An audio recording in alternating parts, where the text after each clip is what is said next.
ಸಕ್ಕರೆ ನಾಡಿನ ಜನ ನಮ್ಮ ಗಿಲ್ಲಿ ಬಗ್ಗೆ ಏನು ಹೇಳ್ತಾರೆ? ಅವನು ಏನೇ ಆಟ ಆಡಿದ್ರು ಅವ್ನು ಸ್ವಂತ ಬುದ್ಧಿಯಿಂದ ಆಟ ಆಡಿದ್ರು ಸರ್. ನಮ್ಮ ಊರ್ಲಿ ಬಡವನಾಗಿದ್ದು ಇಷ್ಟು ಇಂಪ್ರೂವ್ ಆಗೋಣಂದ್ರೆ ನಮಗೆ ಹೆಮ್ಮೆ. ನಮ್ಗೆ ಒಂದು ಖುಷಿ ಆಯ್ತದ ನಮ್ಮೂರ್ ಮಗ ಗೆಲ್ಲಿ ಅಂತ. ಸ್ವಾಮಿ ನಾವು ಹೋಯ್ತಾ ಇರೋದೇ ಗಿಲ್ಲಿ ಗೆಲ್ಲಿ ಅಂದ್ಬಿಟ್ಟು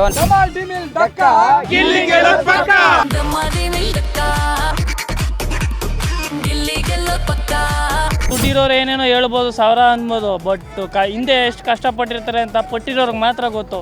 ಅಂತ ಮಗ ಇನ್ನೂ ಹುಟ್ಲಿ, ಕಾಪಾಡಿ ಜೈಶೀಲರಂದಂಗೆ ಮಾಡಬೇಕು ಅಂತ ಸರ್ವ ದೇವರುಗಳಲ್ಲೂ ನಾವು ಆಶೀರ್ವಾದ ಮಾಡಿ ಕೇಳ್ಕೊತಾ ಇದ್ದೀವಿ.